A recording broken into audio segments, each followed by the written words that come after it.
I now welcome representatives from the Flight Attendants Association of Australia. I understand that information on parliamentary privilege and the protection of witnesses has been provided to you. For the Hansard record, could you please state your full names and the capacity in which you appear today? We'll start with you, Ms O'Toole. My name is Terry O'Toole. I am the Federal Secretary of the Flight Attendants Association of Australia. Thank you. And to the gentleman in the boardroom, you as well.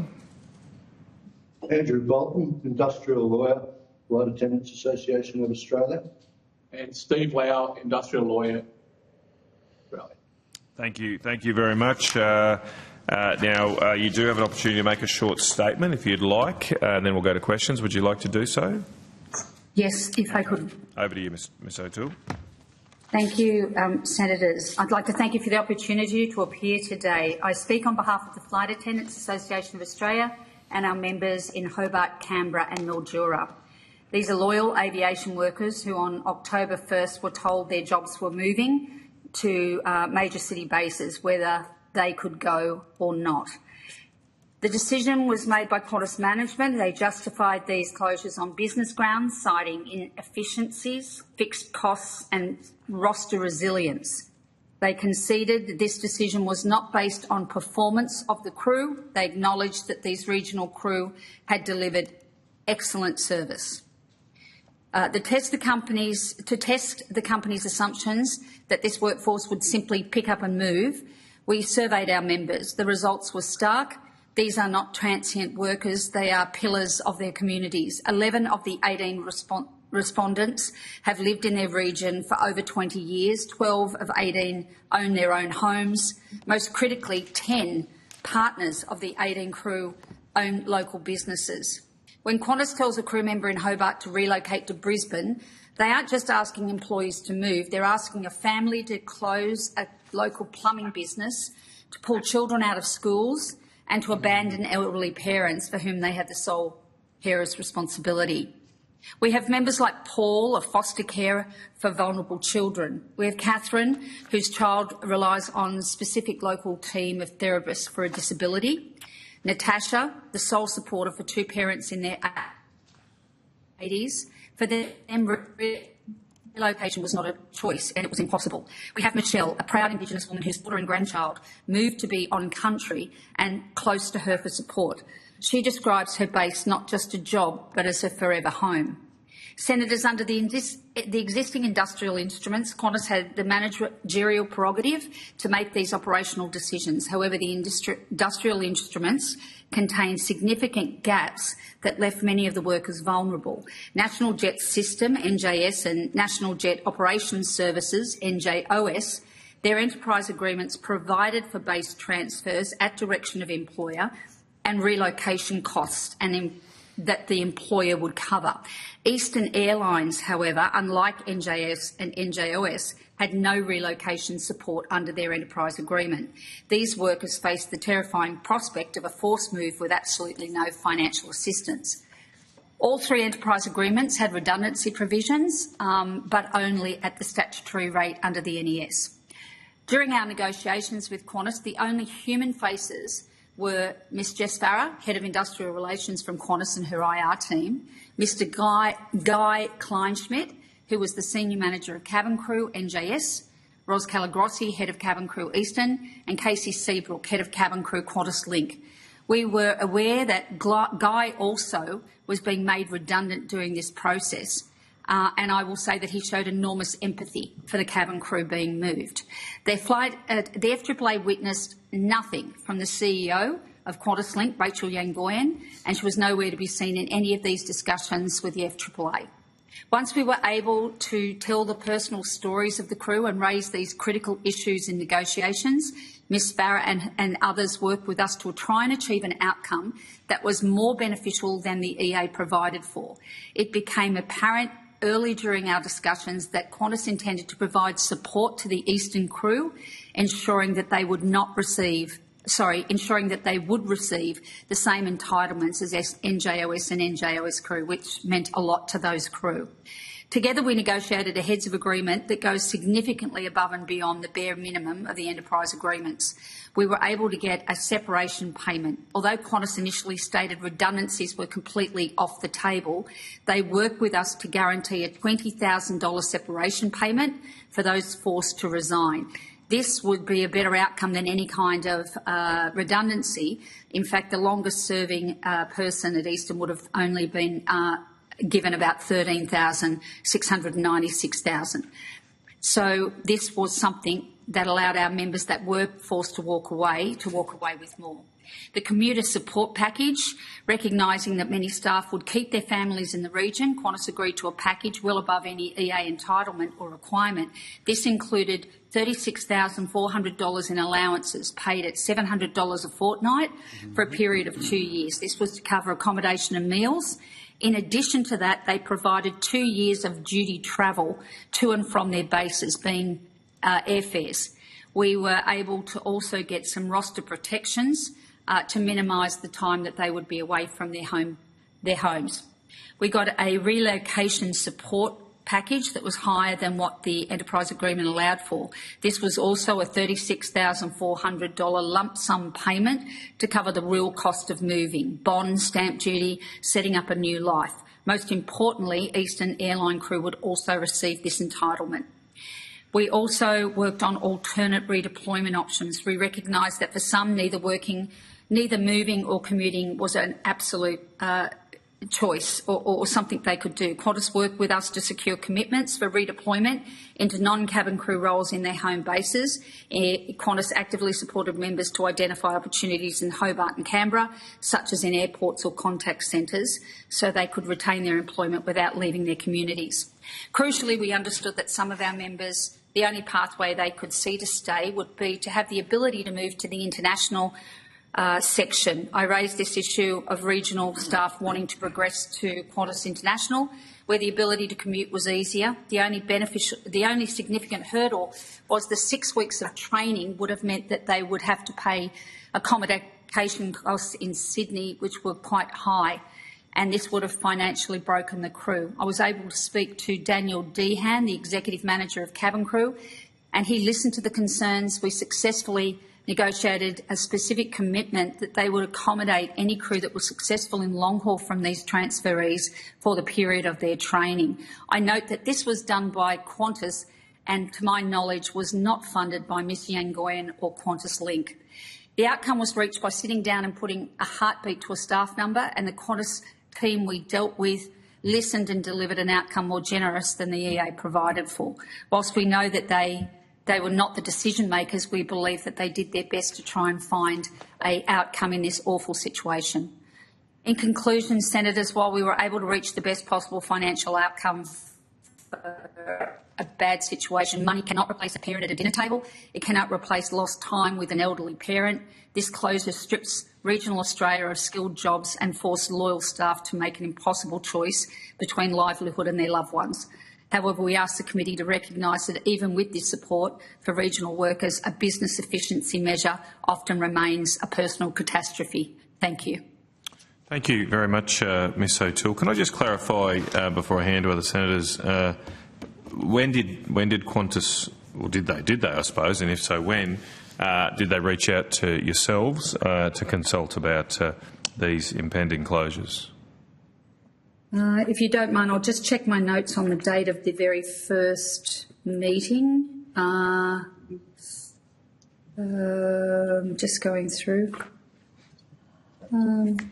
Senator, yes. The original contact from Qantas was a telephone call, right, on the 10th of September 2025. Sorry, what was that? I missed the date in September. The 10th of September. The 10th of September 2025, that Qantas considering a review, a strategic review of the three bases, Hobart, Canberra, Mildura. Then that was followed on the 16th of September when we had our very first meeting with Qantas, and they provided a presentation about the review. Okay, all right. And when did they announce publicly that they were? The actual decision to close those bases was made on 1 October 2025. Right. Okay. Okay. Is your view that they'd already made the decision when they called you on the 10th? And it's hard to say. The Qantas IR team, that they were adamant that no decision had yet been made. okay. Okay. We could only base our view on that, Senator. Obviously, though, you were limited in what information you could provide back to them within. Did they tell you on the 10th or 16th that, hey, a decision will be made by the end of this month? Did they give you that? No. Oh, so the decision on the 1st of October came as a bit of a shock to you, did it? Yes. Right. So they announced that they're going to do a review, and 3 weeks later they say, oh, review done, decision made. Okay. And look, I might, if this takes too long, we could get it on notice, but could we get a list, the numbers of how many flight attendants are impacted at each base closure? Is that something you can provide us quickly, or could we take Yes, I'll give you that we now. have that now. All right, quickly. Let's do it quick because we're already over time. Okay, Canberra 15, Hobart 15, Mildura 3, but at Mildura there's only 1 impacted. All right. Okay. All right. Well, thank you for that. I'll pass over to Senator DeLago. Thanks very much, Chair. Good morning, everyone. Thanks for your opening statement, Ms. O'Toole. Who made the decision in Qantas, do you think? Who was the decision maker? It would be my understanding that that it would have been Rachel Yangoyan. She is the decision maker. All right. Do you know whether or not Ms. Yangoyan has publicly, taken responsibility for making that decision? I have no knowledge of that. I don't know whether she's done any press or she's stood out in front of anybody. Have no idea, but she certainly did not attend any of the conversations with us at all. What are your members telling you about how this decision will affect services into Hobart, Canberra, Mildura? Like, how will decision to close these bases affect services? It's really hard to tell because it doesn't necessarily mean that a flight would not go into those places. It just means that the coverage, how they roster crew out of those bases will change. So people won't be starting, for instance, in those bases because they won't be starting their duty on a flight out of those bases. They would be coming from another base into those bases as the first flights. So, to be honest, we have not been given any information around what the flights would look like, because one of the things that we did ask for, Senator, was if these people are going to commute, and for those of you not aware, commuting for a regional carrier, you work pretty much every day, like daily. They're very short flights, but you work consistently. Where with international, you may do a 3, 4, 5 day trip. You'll fly over to an international destination and back. It's much easier to commute because you're only going to work, twice in 4 days or 5 days or 6 days. So the idea that how many flights would be coming in and out of these places was also a concern for us, because how are these people getting to work? If they were going to work out of Brisbane, they still have to get to Brisbane to start their duty. How are they going to do that? How are they getting to Sydney? So it would have been really good to have had some of that information, but it was not provided. And still hasn't been provided? I don't believe we've seen nothing, no. And what sort of impact is this having on your members? Like, how's their mental health at the moment? How are they holding up? It's been really tough for them because as I read out in just those few stories, when you work in a very small base like that, as you can imagine, with 15 people, they all know each other. They sort of, a Christmas party is all of them. It's not a large work area where people are, they know each other's rosters, they know everything. So, it's been really hard for them. It's almost like a family breaking up. And we, a lot of us in this committee, we travel through those regional airports, and we know the faces as well. So our hearts definitely go out to them as well. What do you think could be done to, in a policy perspective, to help maintain regional bases? This is not necessarily an FAAA position. It's my position. It's been my position. I've been in aviation for 40 years.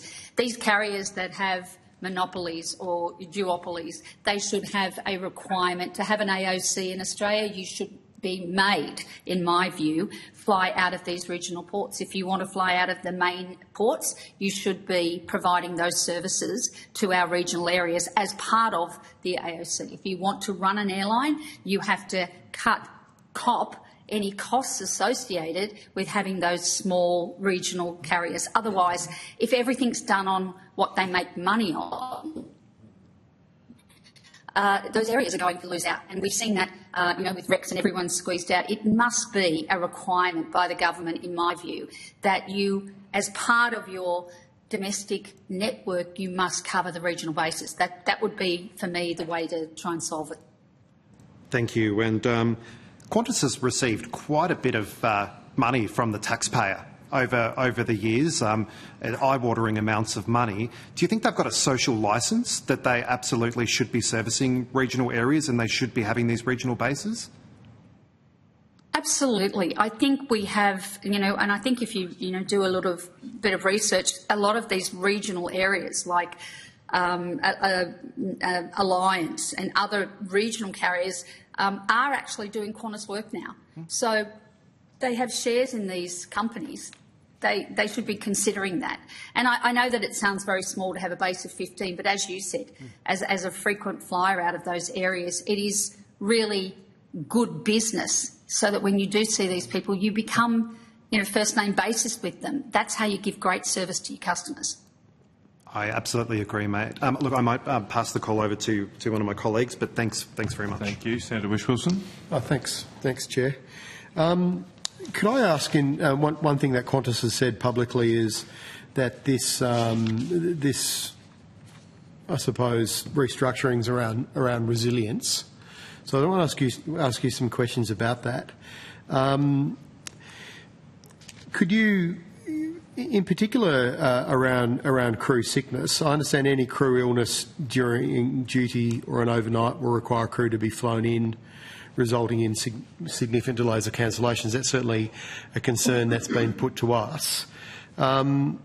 Is this something that you're familiar with? Well, it doesn't really make a lot of sense. If you've got a base, then you've got what we call standby.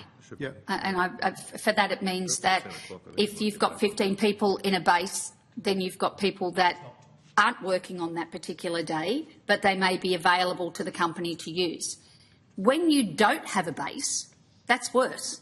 So, for instance, let's say a flight left Brisbane to go to Hobart, and on that flight one of the crew gets sick or two crew get sick. When that flight lands in Hobart, how are you crewing it out of Hobart? Like, it makes... I don't understand how no base helps with their problem of people being sick, because it doesn't really. It's actually worse when you don't have a base. Well, that makes sense to me, but my understanding is Qantas has said that pilots and cabin crew don't tend to get sick on overnights at outports. And I just had to look up what outports meant this morning, and now I understand it. So do you think given the Civil Aviation Authority regulation, I think it's 67-270, requires all operating crew to be fit for duty, is the base closure intended to circumvent this CASA regulation by discouraging illness or fatigue at an outport? I'll be honest with you. I would say that every airline that I've had any dealings with encourage people not to go sick. I've never, not fatigued or sick. They think that cabin crew are robots, quite frankly. Any kind of sickness is always looked at with, I think with an air of insincerity, and I find that's something that I've experienced over 40 years. And it must have been particularly acute after COVID too, coming out of COVID. Yeah. Like, I have to say that Ms Yangoyan was the head of international cabin crew after COVID, and she, whilst everyone was on their knees and stood down, made an application to terminate the enterprise agreement. I think that that's Ms Yangoyan's history. She was moved, obviously, after COVID, and everyone came back under.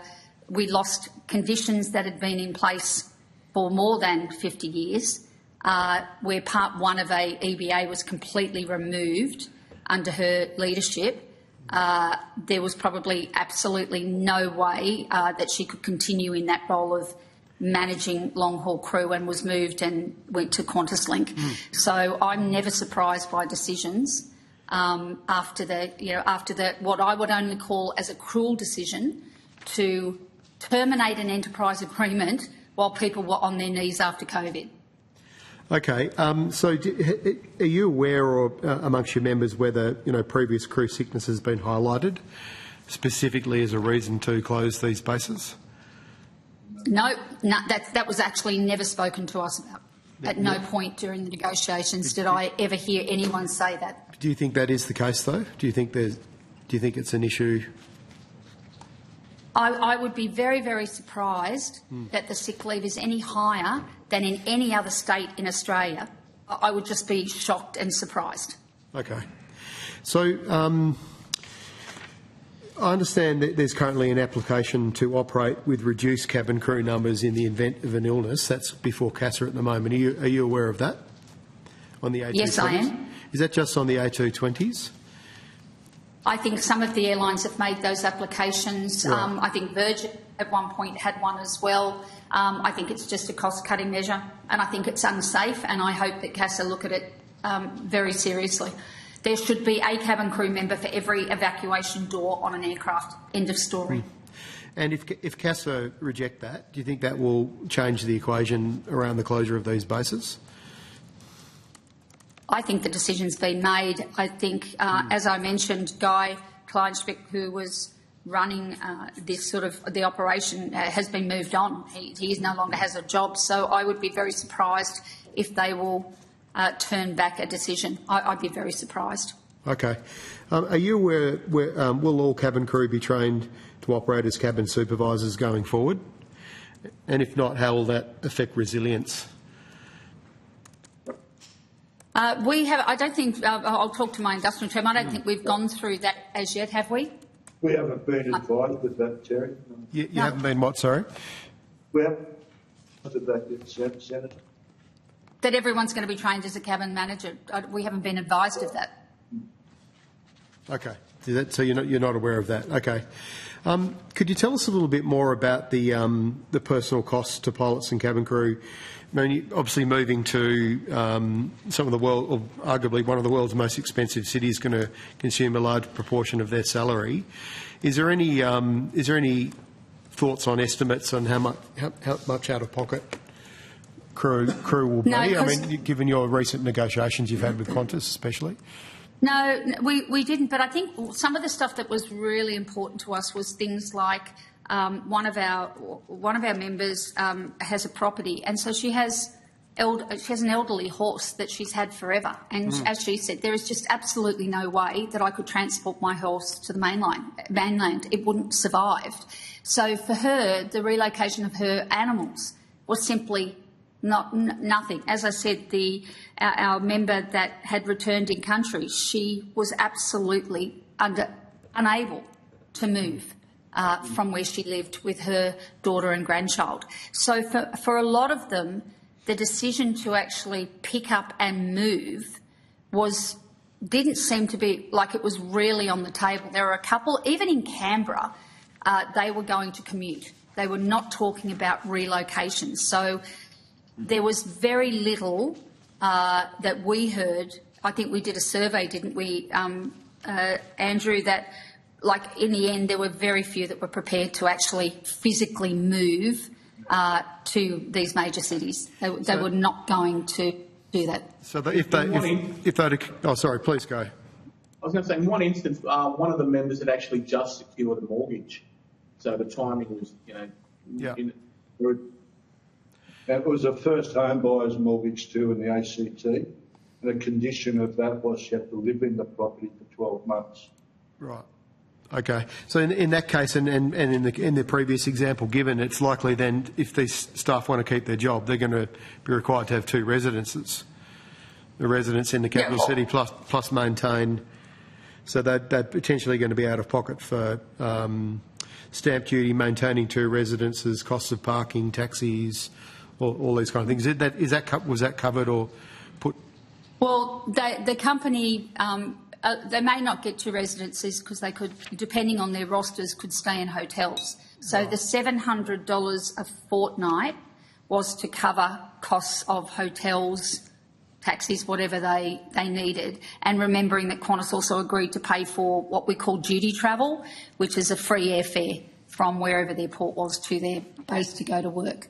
So but that was for a 2-year period. So I think it's very important, Senator, to say that this was only a 2-year period, which is really a reprieve to give them time to actually make decisions and think about what they want to do with their future, rather than, as you said, in a few, or as was said, in a few short weeks, make these life-changing decisions. You mentioned you got a good result around rosters. I'm just interested whether support's going to be provided in the event that flights are delayed or cancelled. Well, that was one of the things we asked for. We asked that they were not disciplined if they missed flights because of this. I don't think we got anything in writing in the heads of agreement around that, but we would certainly advocate for that if anyone was, because that's a big issue, Senator. You've hit the nail on the head there with how do they get to work if the flight into Mildura or into Hobart is cancelled? How do they then get out of Hobart to get to their scheduled duty? It's honestly a nightmare, and that's why we pushed so hard to have anyone that wanted to apply for international flying to do so, because it would make life easier just because of the times they leave and the afternoon flights, etc., where a lot of the domestic flying or the regional flying tends to be in the morning. And so that was one of the things we covered. How are they going to get to work if the flight's cancelled? Are you going to discipline them if they don't get to their duty? We need you to say that you won't.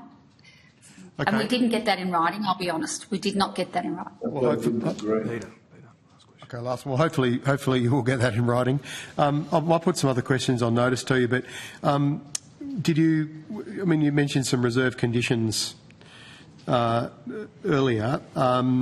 Did you get any feedback on whether rostering of single RDOs would be forbidden?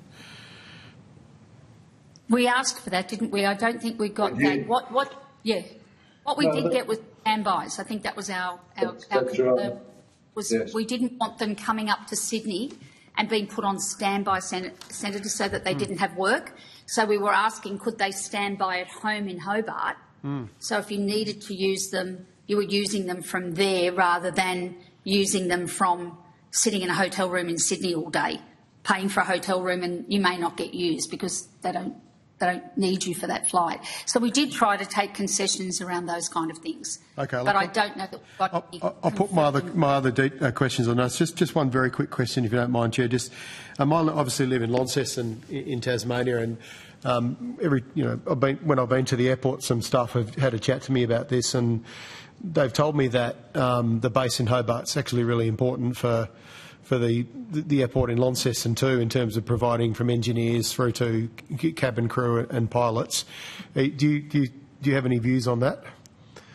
Well, it's as we've said before. This was not. I don't think Qantas started this because they were being, kind to the community. I think that it was a necessary. These bases are necessary, and as I said, I cannot understand how taking a base away would make it more productive for sick leave, because as you've said, if they need someone in Launceston now, where are they coming from? Because they're certainly not coming from Hobart. So it has a flow-on effect to all of that area where they would get a crew member from. Yeah.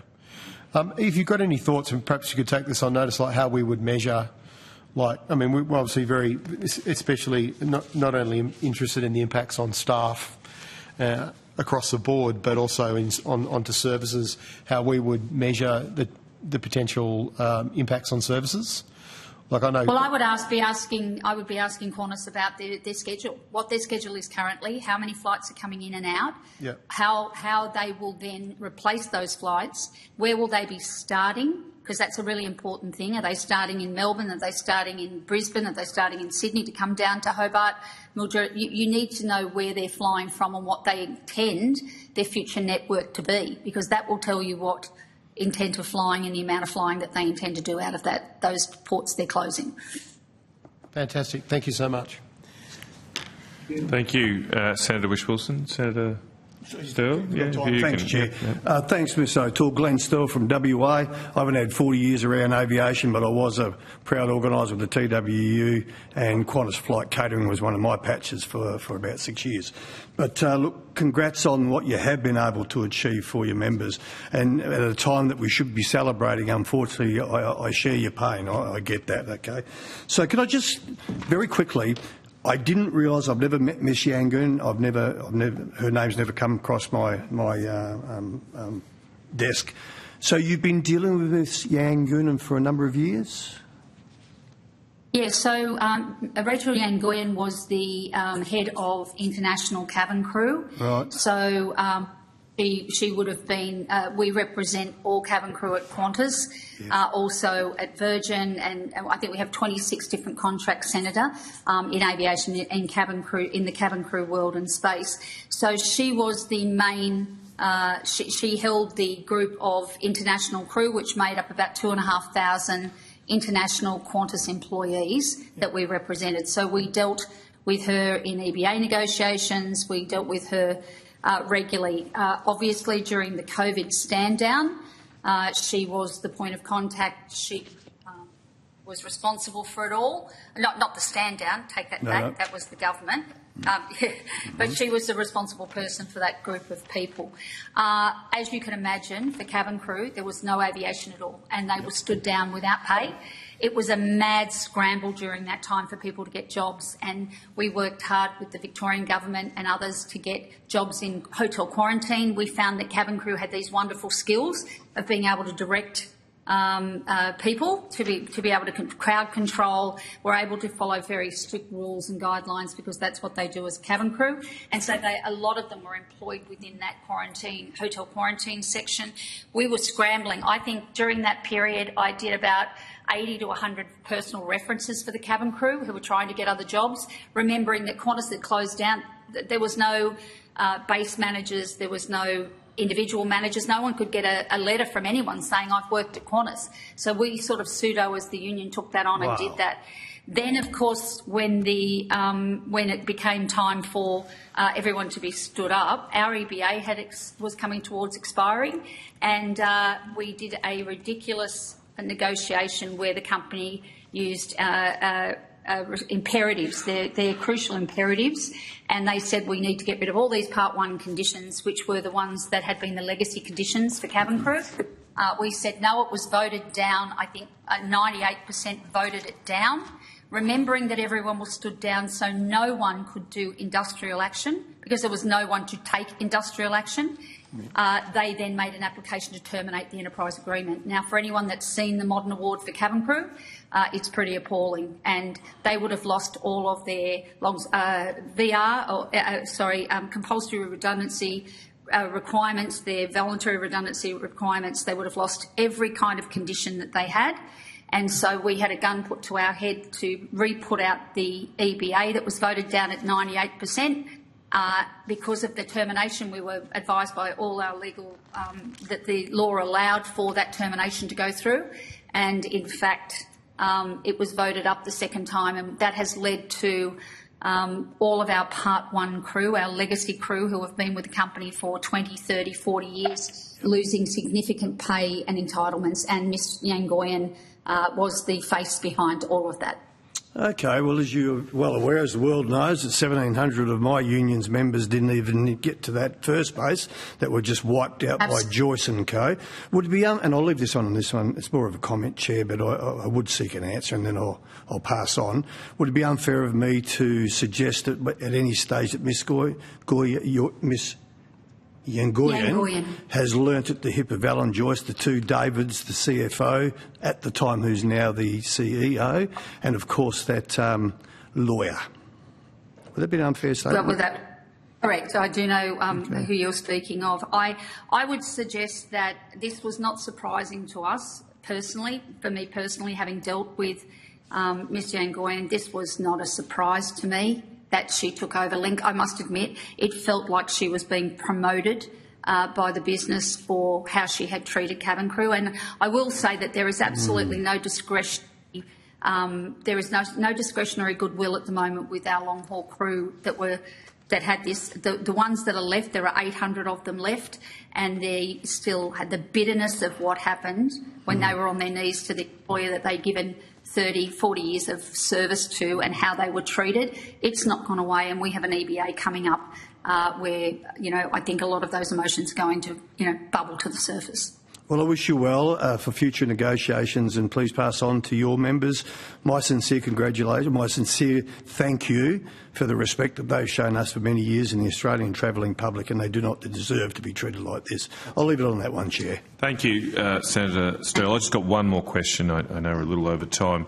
I presume I'm taking from your evidence your first request is for the decision to be overturned and the bases kept.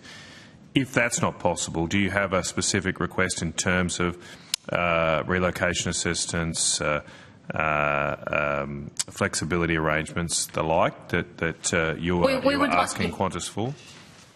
Yes, I think that it would be good that, 2 years is 2 years, but we think there should be an ongoing commitment to assisting these crew while they are with the business. I think that would be a reasonable request to have it ongoing, but I also think to revisit.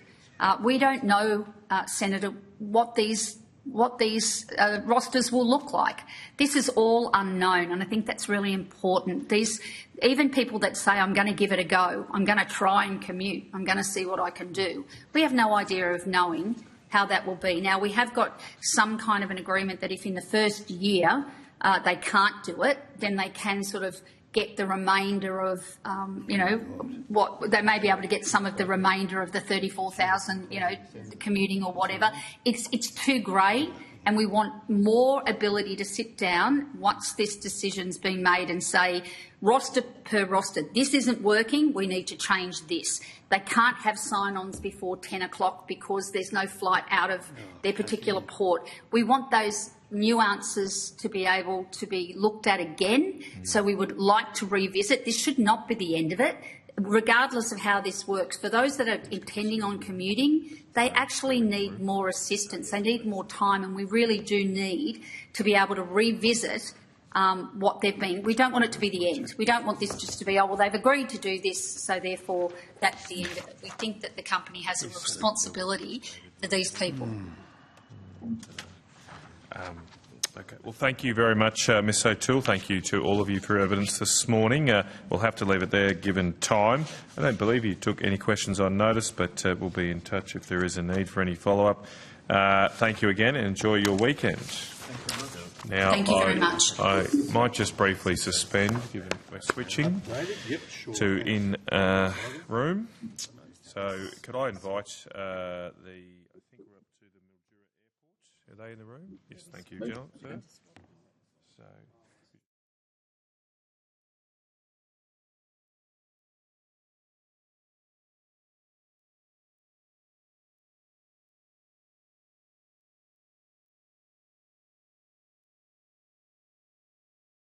this is ready. And I now welcome Mr. Elliott, representing Mildura Rural City Council. Is that correct? And the Mildura Airport? Okay. All right. I just had Mildura Airport on one document, but thank you. I understand that information on parliamentary privilege and the protection of witnesses giving evidence to Senate committees has been provided to you. For the Hansard record, could you please state your full name and the capacity in which you appear today? Andrew Elliott, CEO, Mildura Airport Proprietary Limited. Thank you very much, Mr. Elliott. Look, I now invite you to make an opening statement, if you would like to, and then we'll go to questions. My name is Andrew Elliott, Chief Executive Officer at Mildura Airport Proprietary Limited. I represent Mildura Rural City Council as the sole shareholder of Mildura Airport Proprietary Limited and the operational leadership of the airport. Mildura Airport is a critical regional aviation hub serving northwest Victoria and parts of South Australia and New South Wales. It is a lifeline for our community, underpinning economic activity, health access, education and social connectivity. Reliable and affordable air services are fundamental to community trust and economic stability. Uncertainty from airline decisions, fare volatility or lack of government support creates hesitation for businesses and residents, discouraging investment and increasing social isolation. Mildura Airport is not just a transport hub, it's a critical emergency diversion airport and a gateway for essential services for the tri-state region. When confidence in air connectivity erodes, the entire regional community suffers. Unlike other major regional centres in Victoria, such as Wodonga, Traralgon, Geelong, Ballarat and Bendigo, Mildura has no rail connection to Melbourne or Adelaide. Road travel requires approximately 6 hours to Melbourne and 4 hours to Adelaide. For our community, aviation is not a convenience, it's essential infrastructure. Without reliable and affordable air services, Mildura faces significant barriers to economic growth and equitable access to essential resources. A little bit of financial information about Mildura Airport. Mildura Airport operates as a commercial entity but cannot achieve full cost recovery under current conditions. Key figures from the 24-25 financial year illustrate this challenge. Our total revenue was $7.4 million. Aviation income was $4.5 million, about 62% of revenue. Car parking, nearly $700,000, and cafe sales, $800,000, directly linked to aviation, of course. Rental and lease fees, about $680,000. Our total expenses were $7.8 million, and we had a net operating loss of $388,000. It's worth noting that Mildura Airport also has borrowings of $7.5 million that we're paying off. And there were some redundancies earlier in the year from the airport staff to reduce our costs to lead us into this financial year. Another important note is that Qantas is currently covering 100% of the aviation security costs, and in the new security or the current security environment, those costs are extending outside of just screening and turning to perimeter controls, boundary controls, even as far as relationships with local security providers and police. So Qantas Airways is covering 100% of that in Mildura, even though there are other RPT operators operating into that airport that are not paying their share of that. Despite strong governance and cost control, Mildura Airport recorded an operating loss and carries significant debt for capital works. With no Victorian government operational subsidy, ratepayers ultimately absorb these financial risks, funding shortfalls and guaranteeing borrowings for essential infrastructure. This is inequitable compared to states such as Western Australia and Queensland, which provide direct support for regional air services. Airfare affordability and community impact. Airfare costs remain a major barrier for Mildura residents and businesses. Mildura Melbourne's about between $150 and $190 one way on a good day, and Mildura Sydney is $180 to $340 one way, and fares can often jump to $900 return in peak seasons. Regional fares on average are 52% higher per kilometre than metropolitan routes, limiting access for health appointments, education and business travel. High costs erode community confidence and discourage tourism and investment. Our recommendation is to ensure sustainable regional air connectivity. We urge the committee to recommend state-level operational support for isolated airports in Victoria, similar to West Australian and Queensland models, shared funding for compliance costs, security screening, CASA obligations and major infrastructure renewal, fair subsidy or minimum service guarantees to address affordability and equity for regional communities, policy frameworks to protect regional aviation jobs, preventing further erosion of local capacity. In closing, Mildura Airport is not just an airport, it's a lifeline for our region. Without sustainable funding and policy support, connectivity and regional growth are at risk. We ask the committee to recognise the unique challenges faced by council-owned airports and advocate for a fairer, more resilient framework for regional aviation. Thank you very much, Mr. Elliott. I've just got a couple of quick questions before I go on. I think in your submission you actually might have outlined the cost of this decision. Is that correct? Have you directly costed this? No. No, okay, you didn't. I thought I had a sort of figure of 300,000 or something, but you haven't calculated how much this Qantas decision will cost you at the airport directly. No, and I can offer that our flights actually increased shortly after the decision, not as a result of the decision. That was happening anyway. Okay. And I acknowledge that there were 6 odd people in Mildura that were affected by this, but however, the operation at the airport was unchanged. Okay, and the airport itself didn't receive significant income then from having those 6 people based in Mildura? No. Because your income is just related to the movements? Correct. Not the staff based there. Okay. And what consultation did Qantas conduct with you prior to the announcement? I don't have the dates, but approximately 2 weeks out from the decision being made, I received the same information from our commercial contact at Qantas that there was a review of the bases across the 3 bases. And then approximately a week after that, and that would have been a week out from the decision, we were told that Mildura would be closing. And then I received some more information about how many people would be affected. And then the decision was made on the 1st of October. Were you invited to provide information to the review? No. Right, I was going to say it was only 2 weeks, so... Okay. What did the review constitute then, do you know?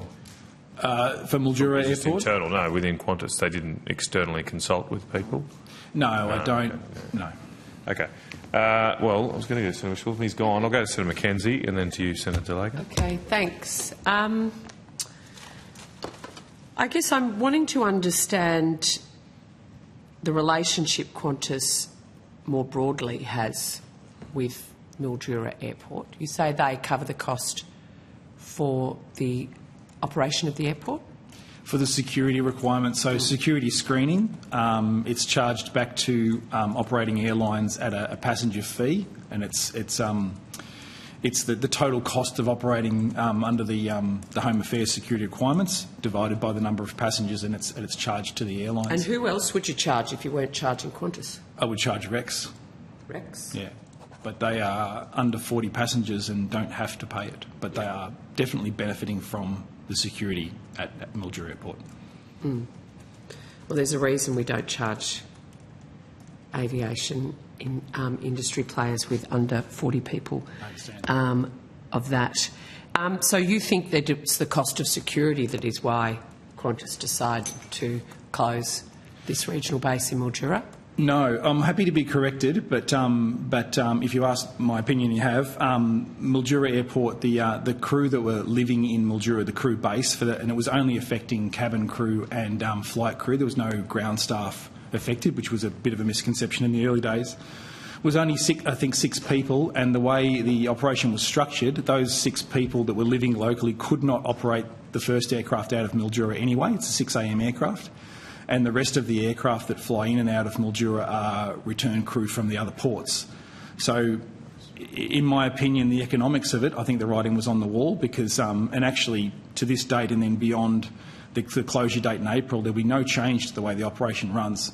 So those people were living in their own homes, but they were already passenging out every morning to go and meet their first flight in either Sydney or Melbourne. Because of the rest periods, they couldn't operate the last flight in and the first flight out. They need 12 hours in their own home. So that was being done by crew in hotels anyway. When you talk about other state governments subsidising effectively regional aviation, can you just walk us through why? I mean, I think in Victoria there's one flight, Melbourne-Albury. You're it, aren't you? As far as regional? Yeah. Well, there's Avalon Airport as well. Avalon, Bendigo. Bender's into Sydney. Bendigo, Albury, Mildura and Avalon are all regional airports in Victoria. And so, well, I can't... I'm not sure why the state government would be subsidising Avalon. I'm not here on behalf of Avalon. But that's what you're arguing, isn't it? Well, Avalon's a regional airport, yes. Yes. Mr Elliott, I'm understanding your argument to be that the Victorian state government should do what the Western Australian state government does. Yes. And so, for people playing along at home, just step that out for me. Well, to my understanding, Queensland and Western Australia state governments provide funding for regional aviation, and they support airlines like Rex in those and subsidise some of the flights to regional destinations. But not to regional airports directly, to the airline. You're correct. Yeah. Okay then. Has there been a lot of concern about this closure within the local community? Yes, because there are, even though there's only, I believe, six people affected, it's the same as what the people from the union said, that there's families affected and they'll be, potentially displaced from the community. So these are people with spouses and partners and family that go to schools and participate in the community. So absolutely, there is a fair bit of community upset. Concern. Yep. And have you fed that into Qantas from your yes. perspective, or have you let that? Yes. There was. We were dealing directly with Jasmine Carreri from Qantas during that process, and there were some questions asked by our councillors, our mayor, and also our local member, Anne Webster, and Qantas provided the answers to those questions and information through me, which I provided back to the CEO of the council. Do you understand why a community like Mildura would be concerned by Qantas, who started in a regional community, withdrawing bases from the regions? Yes, I do. Yes. Yeah. And what do you think the concern for a place like Mildura would be? What signal does it send to Mildura? It's lack of regional connections, reduced local economy activity, business investment, those sort of things, jobs, Yep. skills. So an airport of Mildura's capacity in Mildura, it's a big business, it's a big deal in town. So we're a big employer. Some of the career paths that are offered, not only through the airport but through the airlines and through the ground handling companies, are good career paths that can lead to people having successful careers. So I do accept that. Yeah. Awesome. Thanks, Mr. Elliott. Thank you, Chair. Thank you, Senator McKenzie. Senator Delaga? Did you want to go to Oh, he didn't have any questions in the end, but did you have? Yeah, just a couple of quick questions, if I may. Just going back to your answer to Senator McKenzie, and I noticed it in your statement where you've noted that although Qantas has stated that flight schedules will remain unchanged, the closure weakens regional connections, reduces local economic activity and indicates a shift towards centralisation. In Ms Van Goyen's statement or submission to the committee, she said that this decision is not about cost saving or profitability, it's about improving reliability and setting us up for success. They don't really seem to.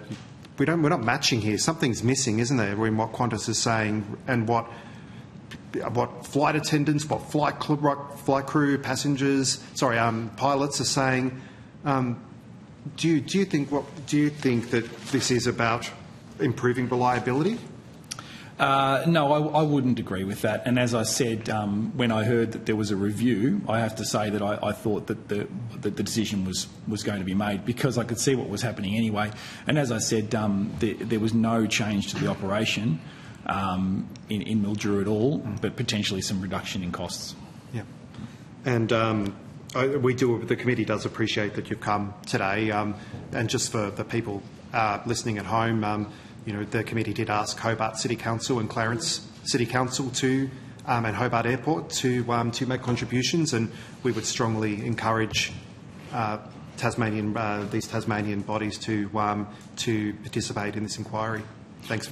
Can I just say, sorry, I forgot to say that Phil Stone, who's the General Manager of Strategy and Growth at Mildura Council, he was going to attend but couldn't attend at the last minute, so we were going to come together, but I'm representing you. Could I just ask, just quickly, Mr. Elliott, in terms of their consultation, did Qantas meet with you at all? No, it was a number of phone calls and a Teams call, if that counts as a meeting, yeah. Okay, and when was that? It was approximately 2 weeks out from the decision being made. 2 weeks out from the decision. And the first question I asked was, are we losing our overnight aircraft? Because in my mind, and I know the crew are important, but in my mind, that constitutes a base when there's an aircraft that stays overnight there, and that would be a considerable change to our operation, but that hasn't changed. So they are going to keep an aircraft there overnight? Yeah. So do you know if there'll be an engineer? Basically, because you wouldn't have Jetstar going into your area, would you? So No, there's no engineer, and I'm an ex-engineer myself. Right. Well, maybe you can moonlight on the side. And if you, I've been asked to, if you look at the comment about reliability, that's where I think that reliability would be. But as you guys probably know, there's a national shortage of aircraft maintenance engineers across the country, and it's a real issue everywhere. We've had a couple of turnbacks recently from Qantas where they got within 10 minutes of the airport and turned back to Melbourne because there's no engineer on the ground. Now, you would argue two things. There should be an engineer on the ground, but also that's probably responsible operations from Qantas in that instance, because once they get on the ground, the aircraft's stuck there for much longer rather than a 45-minute trip back to Melbourne. So if you want to talk about, and that happened three flights in a row across 3 days, it was quite consistent. That was recent. And then again, that sort of generated another comment about, this is the changes in reliability, but the base closure hadn't occurred at that point. So this was just situation business as usual. And is it mostly Dash 8s? We have Dash 8s for Qantas, Yeah. Okay. And have you been given any indication from Qantas about where the flights will originate from once the base is closed? There's no change to the schedule. Right. Okay. So it stays as is. Yeah. So as I said, at the moment, the last flight flies in quite late from Sydney, and then the crew that fly it in stay in a hotel, and they fly it out in the morning. So I'm happy to be corrected, but I believe that their fatigue requirements, if they're in a hotel, they can rest for 9 hours. In their own home, it's 12 hours. So the people that are staying in their own home, it's a bit of a quirk of the system. They can't operate that aircraft out in the morning because they haven't had enough rest. So they get on it and they fly to Sydney or Melbourne and then join the crew base for the Sydney or Melbourne in the morning. That's what I believe happens now. Could you just say that again? So I just go through that with me one more time. So you get 12 hours if you're living in Mildura and you're based there. You'd get a 12-hour break. But if you're coming in overnight, you get 9 hours. I believe that the fatigue rules, and I'm getting out of my territory here, is it's different between hotels and homes. Right. And to my understanding, the crew that live in Mildura in their own homes, because of the way the operations run, it's not possible for them to fly the first aircraft out in the morning. And that's what you would normally see. Your crew base would fly the base aircraft, but they don't. And that has been the same for a long time. And are you aware, whether, I don't know if it's been raised with you, or have you heard whether there's been any rostering issues, like in terms of utilisation of the personnel based in Mildura, whether there's been long periods of time where they've been on roster but haven't been actively... No, I'm not aware of any issues. Okay. No, I don't know any of the crew. I've met two of them. They were actually passaging out one morning, and I had a chat to them, two flight crew. Two older gentlemen that have been with the company for a while, lived locally, but they were operating as passengers on the first flight to go and meet their schedule. They don't actually fly out of Mildura. And have you heard whether any of the crew there would be looking for other work because they don't want to move to a capital? They didn't say that to me, no. Okay, no. Thank you. No.